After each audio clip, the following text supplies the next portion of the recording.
All right, so in 5.3, okay, we're going to start talking about trigonometric functions. Okay, we've been dealing with the ratios so far. Not a huge leap into referring to them as functions. But if we think about functions, we have inputs and outputs. Okay, and the word function should elicit to us vertical line test, right? Okay, so we're not going to see vertical line test stuff today, but that's a component to these. When we talk about the trigonometric functions, we're going to let theta be an angle in standard position. So let's tear this thing apart, statement by statement. Standard position. That means that our angle is going to have its vertex at 0, 0. And it means that our initial ray is going to be the positive x-axis.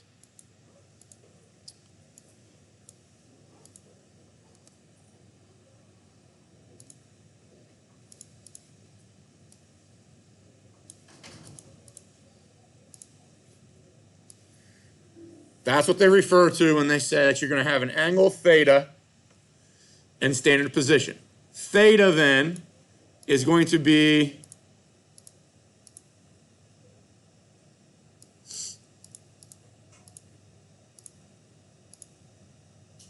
not that angle.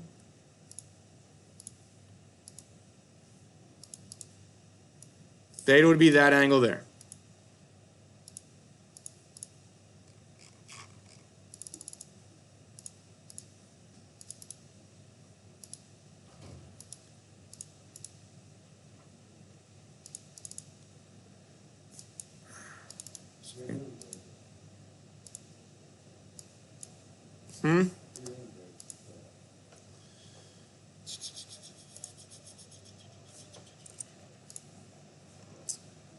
Okay, so that's standard position. Everybody okay with that?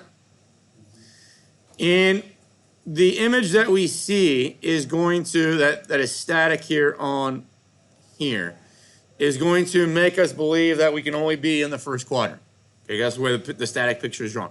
But theta is not contained to just 90 degrees, okay? Now, when I draw it this way, just because of the way the programming exists for this right now, I'd have to do some conditional formatting. But the theta that I'd be interested here in would be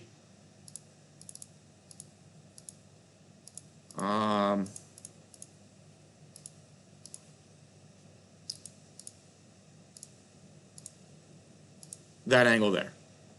Does that make sense? Okay. If I'm coming over here, that green angle would still be theta. Still this green angle now to be theta. Then we go back into the first quadrant. That angle would be theta. Is that okay with everybody? So that is working. So let me just delete this one, and we'll rename this one.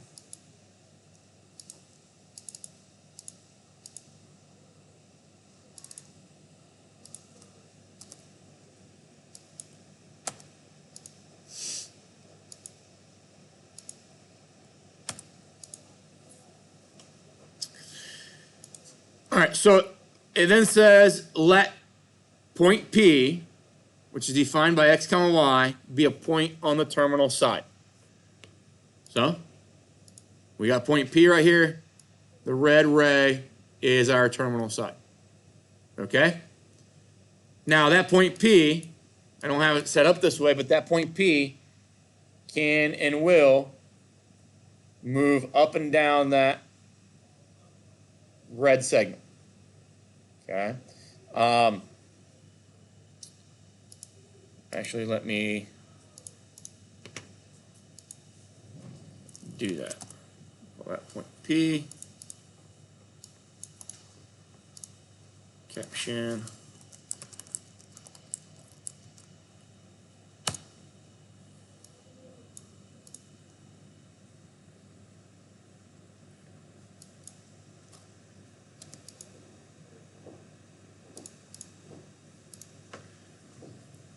So this point P can be anywhere on this red ray. Is that okay?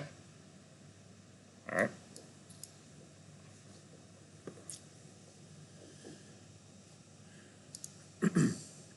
Says if r equals the square root of x squared plus y squared. R equals x squared plus y squared. Do me a real quick favor here. Let's take this formula.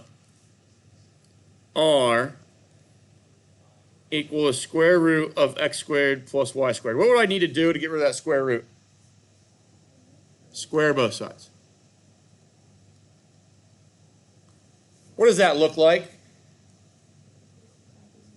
It's Pythagorean theorem. A squared plus b squared equals c squared, right? Just redefining what a, b, and c are. In this case, a and b are x and y, and c is r. Anybody know what else that is? Okay, distance formula, good. Pythagorean theorem, distance formula are one and the same. There's a third thing that is essentially a one and the same in the distance formula in Pythagorean theorem. And it uses the letter R. What shape in geometry uses R? Circle. R stands for radius. That is the equation of any circle in the coordinate plane that is centered at 0, 0 and has a radius r. You guys remember that from conic sections last year? Okay. In conic sections, you probably refer to it as like x minus h squared plus y minus k squared equals r squared. And h and k are the left and right movements away from 0, 0. So if h and k are both 0, you get x squared plus y squared equals r squared. Okay. How does that kind of tie into what we're doing here? Well, if this point here is my x comma y,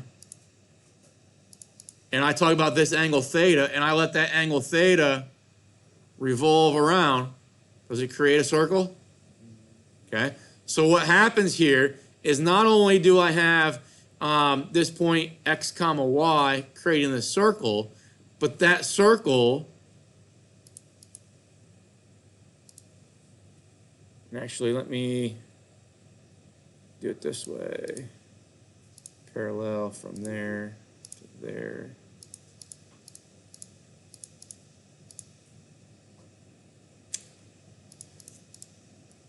I'm going to go back to not letting this thing slide up and down. It just kind of messes up the structure of my, there we go. So,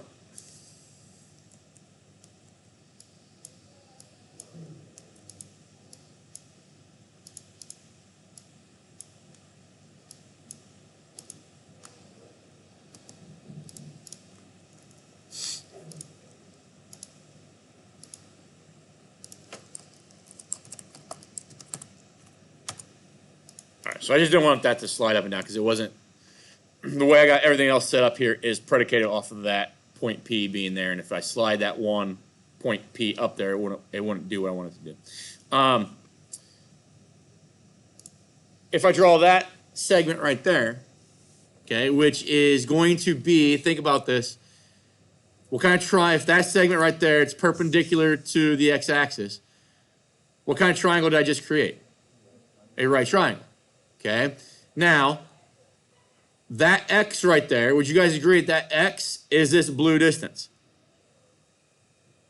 Okay, with everybody? That's the leg of the right triangle, correct? This y is that distance, which is the other leg of the right triangle, correct? Okay, so no matter what this point is then, I can always take that value there, square it, that value there, square it, add them together, and then take the square root of that sum, and it's going to give me that distance right there. Okay with everybody? Okay. Well, if I start to go back through this idea of tracing this and moving around, is there always a right triangle in here? Okay. So if you remember back to geometry, I said, geometry, we probably spent 80% of our time on what shape? Triangles.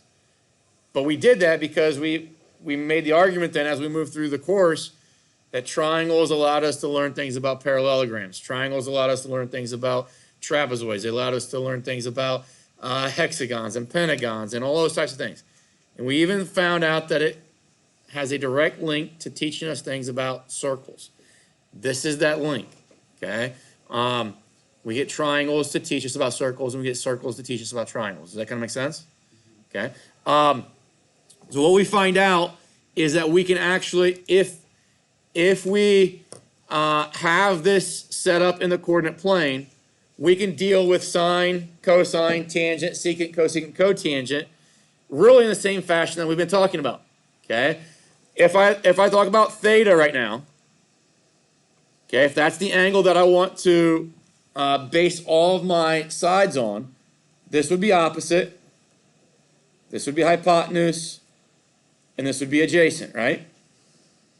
And if I said I want to talk about sine of theta, you'd be looking at that divided by that, right? So your y divided by r. If we come over here, that's how we define the trigonometric function sine of theta. We define it as y over r. Okay? What is nice about that? Y is gathered right there, and r is found by taking x squared and y squared adding together to take square root, right? So in this situation, if I know a point on my terminal ray, I don't need to draw the picture, basically. I can take the coordinates of that point, run them through the formula, the Pythagorean theorem, and then take the y value and divide it by that quantity that I've found in the Pythagorean theorem. Does that make sense? And that will give me the ratio of how the opposite and hypotenuse relate to each other with that angle theta. We do the same thing for cosine. Cosine would be x over r, adjacent divided by hypotenuse. That make sense to everybody? Okay. So if I add, so let's look at, let's actually put a point here. See if we can get a nice point.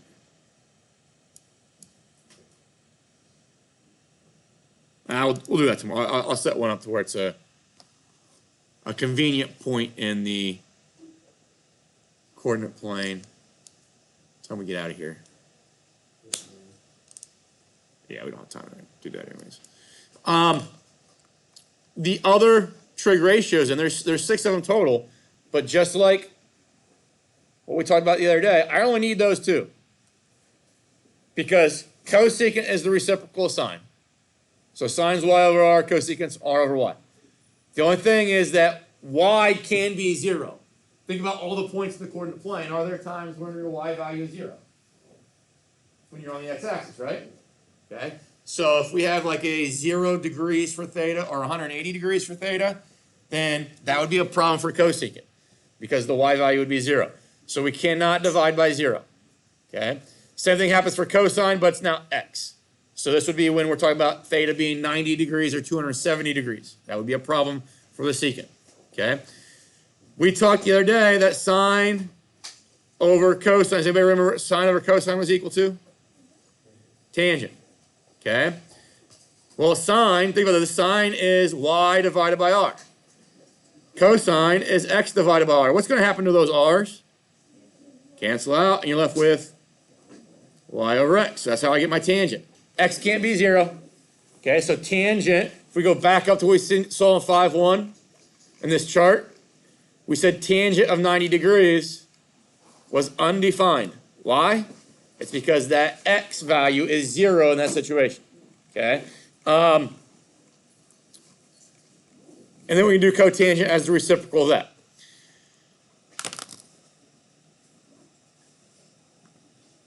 Does this kind of make sense? Okay. We got division by r there, and r is a numerator in some of those things. But if I were to divide by a number, what would be the number 1 value that you would like to divide by? If I gave you options. 1. You'd like to divide by 1, right? So we want our r eventually to become 1. But r was a radius for a circle, right? Right. So if we have a radius of a circle that is 1, okay, that circle is referred to as the what circle? Let me know. Unit circle. Unit refers to 1. Okay? So when we get to the unit circle, it'll be exactly this right here. But instead of R being, because tomorrow I'll do some problems with you where R is like 5, R is 12, R is 3, whatever, okay? In chapter 6, it makes things so much easier when we're able to force that R value to be 1, because the division is so much easier, okay? So that's where we're going in the next several days. Tomorrow we'll talk about the signs of our trig functions, and that's something that we do all the time throughout this course. Is talk about the signs of sine, the sign of cosine, and that might be their homonyms. Okay, SIGN, positive or negative, and SINE, the ratio. Does that make sense? So you're gonna hear me. It's a pain in the butt, but I'll spell them out so we know what I'm asking. Okay, but that's where we're going tomorrow. 5.2 is extended until tomorrow evening. That's it.